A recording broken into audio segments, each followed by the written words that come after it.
Hello students, आज का हमारा टॉपिक है collection of the secondary data. Collection of the secondary data को जानने से पहले हम सबसे पहले जानेंगे कि सेकेंडरी डाटा होता क्या है। सेकेंडरी डाटा क्या है? देखिए, सेकेंडरी डाटा वो डाटा जो पहले से ही क्या है, एग्जिस्टेंस में है। It refers to the data that is collected by someone other than the users. ये वो डाटा होता है जो किसी के द्वारा पहले से ही कलेक्ट किया जा चुका है। It comes under that type of data which already in existence means which has been collected by someone in the past. Secondary data वो डाटा होता है जो पहले से ही कलेक्ट किया जा चुका है, पास्ट में पहले से ही कलेक्ट किया जा चुका है किसी के द्वारा, और आप वो डाटा लेके आए हैं तो आपके लिए वो क्या हो जाएगा, सेकेंडरी डाटा हो जाएगा। और जिस पर्सन ने उस डाटा को पहले कलेक्ट किया है उस पर्सन के लिए वो डाटा क्या हो जाएगा, प्राइमरी डाटा हो जाएगा। तो अब बात आती है कि सेकेंडरी जो डाटा है उसको हम किन सोर्सेज के थ्रू कलेक्ट करते हैं। तो दो सोर्सेज होते हैं हमारे, पब्लिश्ड सोर्स और अनपब्लिश्ड सोर्स। पब्लिश्ड सोर्स क्या होता है? देखिए, पब्लिश्ड सोर्स गवर्नमेंट पब्लिकेशन, सबसे पहला पॉइंट आता है गवर्नमेंट पब्लिकेशन। देखिए, हमारी जो गवर्नमेंट, हमारी सेंट्रल गवर्नमेंट होती है, हमारी स्टेट गवर्नमेंट होती है, वो क्या करती है, बहुत टाइप के स्टैटिकल जो इन्फॉर्मेशन होती है उसको रिप्रेजेंट करती है रूटीन वे में। किस टाइप की इन्फॉर्मेशन? लाइक एग्रीकल्चर जो है, ठीक है, एग्रीकल्चर में क्या चल रहा है, ठीक है, आपका इंडस्ट्रियल एक्टिविटीज की क्या परफॉर्मेंस चल रही है हमारे इंडिया में, ठीक है, उसके रिगार्डिंग क्या होता है, डाटा को कलेक्ट करवाया जाता है और फिर उसके बाद उस इंफॉर्मेशन को पब्लिश गवर्नमेंट के द्वारा किया जाता है। लाइक रिपोर्ट होती है करेंसी के ऊपर कि हमारी जो इंडिया की डोमेस्टिक करेंसी है वो डिवैल्यूएट हो रही है, मतलब डेप्रिशिएट हो रही है, एप्रिशिएट हो रही है, ठीक है, ये सारी चीजें। बैंकिंग सिस्टम कैसा चल रहा है इंडिया का, जो रिजर्व बैंक ऑफ इंडिया है, रिजर्व बैंक ऑफ इंडिया मतलब कि हमारा जो बैंकों का बैंक है, बैंकर्स बैंक, बैंकर्स बैंक मतलब रिजर्व बैंक ऑफ इंडिया, जो क्या करता है, बैंकों का बैंक है और बैंकों का एज ए हेड काम करता है और उनको रूल्स रेगुलेशन के बारे में बताता है कि बैंकों को कैसे काम करना है, ठीक है। जितने भी कॉमर्शियल बैंक्स होते हैं वो आरबीआई के अंडर में आते हैं, उनकी जो रेट वगैरह डिसाइड होती है वो उसी के रूल्स रेगुलेशन पॉलिसीज के अकॉर्डिंग होती है। तो आरबीआई ने अपने बुलेटिन में इंफॉर्मेशन में क्या डाला है, उसके रिगार्डिंग इंफॉर्मेशन पब्लिश करना, तो वो भी गवर्नमेंट हमारी करती है। तो वहां के थ्रू डाटा कलेक्ट करना सेकेंडरी डाटा कहलाता है। उस इंफॉर्मेशन के थ्रू जब आप कोई इंफॉर्मेशन खुद लेते हो अपने पर्पस के लिए तो वो इंफॉर्मेशन सेकेंडरी डाटा में कन्वर्ट हो जाती है। उसके बाद बात आती है सेमी गवर्नमेंट पब्लिकेशन की। सेमी गवर्नमेंट बॉडीज होती है, लाइक आपकी म्युनिसिपल जो कमेटी है, मेट्रोपॉलिटन काउंसिल होती है, वो क्या करती है, डाटा को पब्लिश करती है। कैसा डाटा?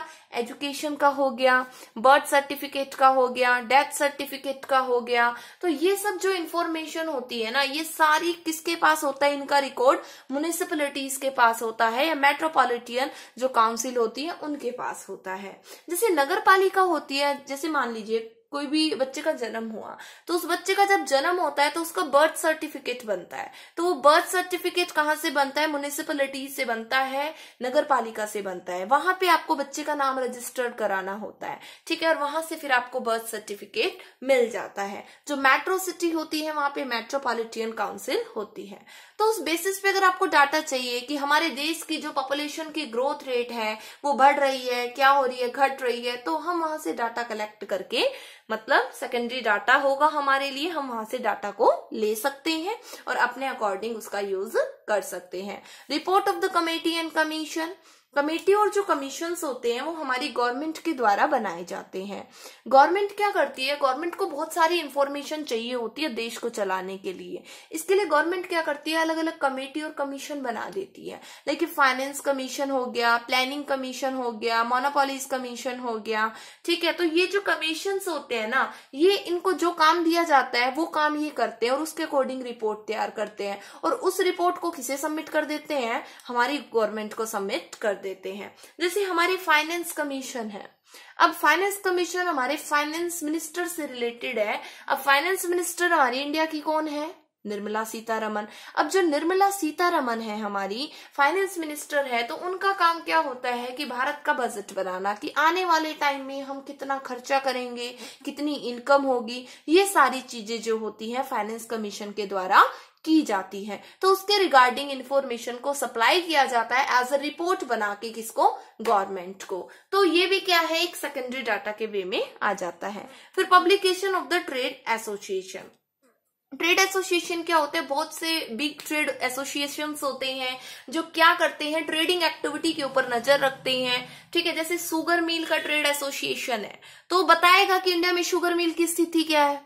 ठीक है, तो वो ट्रेडिंग एक्टिविटी के बारे में बताते हैं, तो वो ट्रेड एसोसिएशन उसके रिगार्डिंग रिपोर्ट को पब्लिश करते हैं। अब हमें शुगर मिल के बारे में जानना है, ठीक है, इंडिया में शुगर मिल की स्थिति क्या है हमें जानना है, तो हम वहां से जान सकते हैं जो इन्फॉर्मेशन पब्लिश है उसके थ्रू, राइट। तो आपके लिए वो कैसा डाटा हो जाएगा, सेकेंडरी डाटा हो जाएगा। Publication of the research institutions. देखो, publication of the research institutions में क्या आ जाता है कि बहुत सारे रिसर्च इंस्टीट्यूशंस होते हैं, यूनिवर्सिटी होती हैं, जिनका काम क्या होता है, रिसर्च करना। क्या काम होता है उनका, रिसर्च करना काम होता है। जैसे वो क्या करते हैं, जो भी डाटा को कलेक्ट करते हैं और उसके रिगार्डिंग अगर कोई भी इंफॉर्मेशन लाइक कि कुछ रिसर्च कर रहे हैं वो, तो उसको क्या करते हैं, वो रिप्रेजेंट करते हैं, पब्लिश करते हैं। जैसे इंडियन स्टैटिस्टिकल इंस्टीट्यूट है, वो क्या करता है, स्टैटिक फॉर्म में डाटा कलेक्ट करता है, उसके बाद क्या करता है, उसको क्या कर देता है, रिप्रेजेंट कर देता है, तो वो रिसर्च पर्पस के लिए यूज आ जाते हैं। तो ऐसे बहुत से रिसर्च इंस्टीट्यूशंस होते हैं जो हर चीजों पे रिसर्च की जाती है। ठीक है, अब कोरोना वायरस है तो कोरोना वायरस के लिए दवाई बनाई जा रही है, तो उसके लिए भी क्या हो रहा है, रिसर्च हो रहा है कि भाई किस टाइप की दवाई होनी चाहिए। ठीक है, तो ये क्या है, हर चीज पे रिसर्च की जाती है। मार्केट में कोई चीज नहीं आती है तो पहले रिसर्च होती है, जब वो चीज मार्केट में आती है। ठीक है, तो रिसर्च के टाइम पे रिपोर्ट तैयार की जाती है, उस रिपोर्ट का आपने अपने लिए यूज कर लिया। ठीक है, आप किसी और चीज के पर्पस के लिए रिसर्च कर रहे थे, तो वो क्या हो गया, सेकेंडरी डाटा हो गया आपके लिए, क्योंकि आपसे पहले कोई उसको रिसर्च कर चुका है। उसके बाद बात आती है आपकी journal and paper. Journal and paper क्या है, जैसे कि न्यूज़पेपर वगैरह में आप देखते हो इंफॉर्मेशन प्रिंट होती है ना। इकोनॉमिक टाइम्स है आपका, तो इकोनॉमिक टाइम्स में आपको इन्फॉर्मेशन मिलती है, लाइक डिमोनेटाइजेशन हुआ इंडिया में 8 नवंबर 2016 को। उस टाइम पे क्या हुआ कि हमारी जो सरकार है उसने 500 और 1000 के नोट बंद कर दिए और 2000 के नोट आ गए, है ना। तो ये क्या था, डिमोनेटाइजेशन था कि गवर्नमेंट ने अपनी डोमेस्टिक करेंसी को ही क्या कर लिया, विड्रॉ कर लिया। तो उसका भारत के ऊपर क्या प्रभाव पड़ा, तो इकोनॉमिक टाइम्स में वो न्यूज आ गई। जीएसटी के आने से 1 जुलाई 2017 को जीएसटी आया, तो किस पे क्या लगेगा, किस पे क्या नहीं लगेगा। ठीक है, किन किन उद्योगों को, एंटरप्राइज को फायदा होगा, किन को फायदा नहीं होगा। तो ये सब चीजें इकोनॉमिक टाइम्स में मेनली इकोनॉमी के रिगार्डिंग इंफॉर्मेशन प्रेजेंट की जाती है। और अगर आपको किसी भी चीज के बारे में जानना है, डाटा लेना है, तो आप वहां से ले सकते हो, और वो आपके लिए क्या कहलाएगा, सेकेंडरी डाटा कहलाएगा। Publication of research scholar. Publication of research scholar का मतलब क्या होता है यहाँ पे कि देखिए, रिसर्च स्कॉलर वो होता है जो रिसर्च कर रहा होता है, जो पीएचडी कर रहा होता है, जिसके अंडर कर रहा होता है, तो वो उसका क्या बन जाता है, स्कॉलर बन जाता है। तो रिसर्च स्कॉलर क्या करता है, डाटा को कलेक्ट करता है। ठीक है, किसी भी टॉपिक के रिगार्डिंग रिसर्च करता है, तो उसको अपनी रिपोर्ट जो होती है वो सबमिट करनी पड़ती है अपने गाइडर को। ठीक है, तो उसके अकॉर्डिंग क्या करता है, वो बहुत सारे स्टैटिकल वे में काम करता है। ठीक है, तो वहां से अगर हमने कोई इन्फॉर्मेशन ले ली तो हमारे लिए तो वो क्या हो गई, सेकेंडरी डाटा हो गया। ठीक है, तो रिसर्च स्कॉलर के पब्लिकेशन के थ्रू भी डाटा को कलेक्ट किया जा सकता है। इंटरनेशनल पब्लिकेशन क्या है कि बहुत सारे अंतरराष्ट्रीय जो हमारे पब्लिकेशंस होते हैं, इंटरनेशनल पब्लिकेशन, ठीक है, इंटरनेशनल लेवल पे जो काम करते हैं, लाइक कि WHO है, WTO है, वर्ल्ड बैंक है, IMF है, UNO है। तो जैसे वर्ल्ड बैंक है, तो वर्ल्ड बैंक हमें बताएगा कि किस देश ने कितना लोन लिया, किसने कितना कम लिया, कौन डेवलप्ड है, कौन डेवलपिंग पे है, कौन अंडर डेवलप्ड स्टेज पे है। ये सब हम वर्ल्ड बैंक से इंफॉर्मेशन ले सकते हैं। ठीक है, जैसे WHO है, वो कोरोना वायरस आ रहा है, अब तो कोरोना वायरस के सारा बताता है कि कोरोना वायरस कितना क्या हो चुका है, कितना फैल चुका है, इसके लिए क्या करना चाहिए, क्या नहीं करना चाहिए, वो वर्ल्ड हेल्थ ऑर्गेनाइजेशन डायरेक्शन देता है। ठीक है, तो ये क्या है, अगर मान लीजिए चैनल वगैरह है, उन्होंने वहां से उस इन्फॉर्मेशन को लिया, हमने उस इन्फॉर्मेशन को लिया, तो वो क्या हो गई हमारे लिए, सेकेंडरी डाटा हो गया, राइट। फिर आता है अनपब्लिश्ड सोर्स। अनपब्लिश्ड सोर्स क्या होता है कि जब गवर्नमेंट ऑर्गेनाइजेशन जो होते हैं ना, वो डाटा को कलेक्ट करते हैं लेकिन उस डाटा को अपने वे में यूज करते हैं, उस डाटा को अपने लिए यूज करते हैं और उस डाटा को न्यूज़पेपर में या जर्नल में पब्लिश नहीं करते हैं, तो वो अनपब्लिश्ड सोर्स होता है कि जब डाटा तो कलेक्ट कर लिया लेकिन उस डाटा को पब्लिश नहीं किया गया। तो आप किसी पब्लिकेशन के थ्रू उस डाटा को कलेक्ट नहीं करते, बल्कि आप क्या करते हो, सीधा डायरेक्ट गवर्नमेंट के ऑर्गेनाइजेशन से डाटा को कलेक्ट करते हो, ना कि किसी पब्लिकेशन के थ्रू डाटा को कलेक्ट करते हो। तो ये थे कुछ सेकेंडरी डाटा के सोर्सेज कि सेकेंडरी डाटा को कैसे कलेक्ट किया जाता है। अब हम पढ़ेंगे precautions in the use of the secondary data, कि भाई जब सेकेंडरी डाटा को कलेक्ट करते हैं आप, तो हमें किन किन चीजों का ध्यान रखना चाहिए, किन किन क्या क्या प्रिकॉशंस हमें लेने चाहिए। देखिए, सबसे पहले तो बात आती है कि जो डाटा कलेक्ट किया आपने, क्या वो रिलायबल है, विश्वसनीय है? क्या जो आप डाटा कलेक्ट कर रहे हैं वो सुइटेबल है? जिस पर्पज के लिए आप डाटा कलेक्ट कर रहे हैं, तो क्या वैसा ही डाटा आपको चाहिए? क्या वो डाटा एडुकेट है, एकदम सही है? तो ये चीजें क्या हमें ध्यान में रखनी चाहिए जब डाटा को कलेक्ट हम करें। तो कुछ पॉइंट्स के बारे में मैं आपको बताऊंगी कि किन किन पॉइंटों का हमें ध्यान में रखना चाहिए डाटा को कलेक्ट करते वक्त। सबसे पहले बात आती है ability of the collecting organisation. देखिए, ability of the collecting organisation का मतलब क्या होता है यहाँ पे, कि सबसे पहले तो देखिए, आपने प्राइमरी डाटा किसी ने कलेक्ट किया, आपने उस पर्सन से डाटा कलेक्ट किया, तो हमें पहले ये देखना है कि जिस इन्वेस्टिगेटर ने प्राइमरी डाटा कलेक्ट किया, सबसे पहले डाटा कलेक्ट किया, क्या वो एबल था, क्या वो एक्सपीरियंस था डाटा कलेक्ट करने में? अगर एक्सपीरियंस्ड होगा, एबल होगा, तो बिल्कुल अच्छे से डाटा कलेक्ट किया होगा, और अगर हम उस डाटा को ले लेते हैं तो मतलब कि हमारा जो ऑब्जेक्टिव है वो फुलफिल हो जाएगा, राइट? तो सबसे पहले तो हम कलेक्टिंग ऑर्गेनाइजेशन की एबिलिटी देखते हैं कि पास्ट में पहले जब जिसने डाटा कलेक्ट किया, क्या वो एबल था उस डाटा को कलेक्ट करने में। फिर है objective and scope.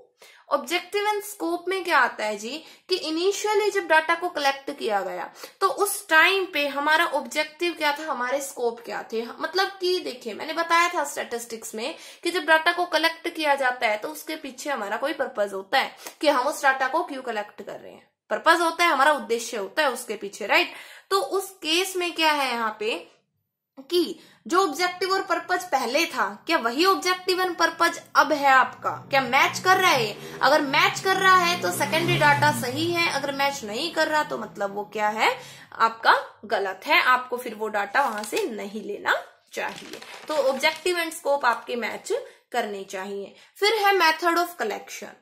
Method of collection का मतलब कि जब आपने क्या किया, प्राइमरी डाटा कलेक्ट किया, पहले डाटा कलेक्ट किया, तो किस मेथड का यूज किया था उस डाटा को कलेक्ट करने के वक्त, ठीक है? और अब आप प्रेजेंट इन्वेस्टिगेट करना चाह रहे हो, अब आपको चाहिए डाटा, तो जब पहले आपने जिस मेथड से डाटा कलेक्ट किया था, तो सबसे पहले तो हमें जिस टाइप का डाटा चाहिए उसकी नेचर देखी जाती है कि कैसा डाटा चाहिए, उसके अकॉर्डिंग फिर कौन सा मेथड सुइटेबल रहेगा वो देखा जाता है। तो क्या अब जो डाटा कलेक्ट करना चाह रहे हो आप, ठीक है, क्या उसकी नेचर भी पहले जैसी है? अगर पहले जैसी नेचर टाइप का डाटा है तो ठीक है, आप फिर वो डाटा ले लीजिए, कोई प्रॉब्लम नहीं होगी, ठीक है? उसके बाद time and condition of collection. Time and condition should also be noted, like data collected during the war time may not be suitable to generalise during the peace time. It means that कि जो data, अगर data आपने war time पे collect किया है, condition ऐसी थी कि लड़ाई हो रही थी, युद्ध हो रहा था, उस टाइम पे जो आपने डाटा कलेक्ट किया है, और अब बिल्कुल भी वार नहीं हो रहा, पीस टाइम है, तो क्या वो डाटा अब सुइटेबल हो सकता है? नहीं हो सकता, राइट? तो टाइम और कंडीशन कलेक्शन की हमेशा देखनी चाहिए कि किस टाइम और कंडीशन क्या था जब उस डाटा को कलेक्ट किया गया। Definition of the unit. देखिए, जब पहले डाटा कलेक्ट किया आपने तो कुछ मेजरमेंट लिया होगा, आपने 1000 यूनिट का डाटा कलेक्ट किया या 2000 का किया। प्रोडक्शन के केस में अगर मैं बात करूं तो अगर आप उस डाटा को अब उठा रहे हैं, ठीक है, तो आपकी अब भी मेजरमेंट 1000 2000 ही होनी चाहिए, सेम होनी चाहिए। अगर सेम नहीं होगी तो फिर वो एक बात है, कंक्लूजन फिर गलत आएगा आपका, ठीक है? तो उस केस में जो मेजरमेंट है वो भी हमेशा क्या होना चाहिए, सेम होना चाहिए। एक्यूरेसी।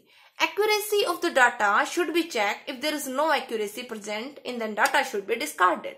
मतलब क्या कि अगर जो डाटा पहले कलेक्ट किया था उस डाटा में एक्यूरेसी नहीं है, उस डाटा में एक्यूरेसी नहीं है आपकी, तो आप उस डाटा को डिस्कार्ड कर दीजिए, आप उस डाटा को बाहर निकाल दीजिए। जो आपको एक्यूरेट ही नहीं लगता, आप उसको क्या जर्नलाइज करेंगे, आगे वो क्या यूज में आएगा, बिल्कुल यूज में नहीं आएगा।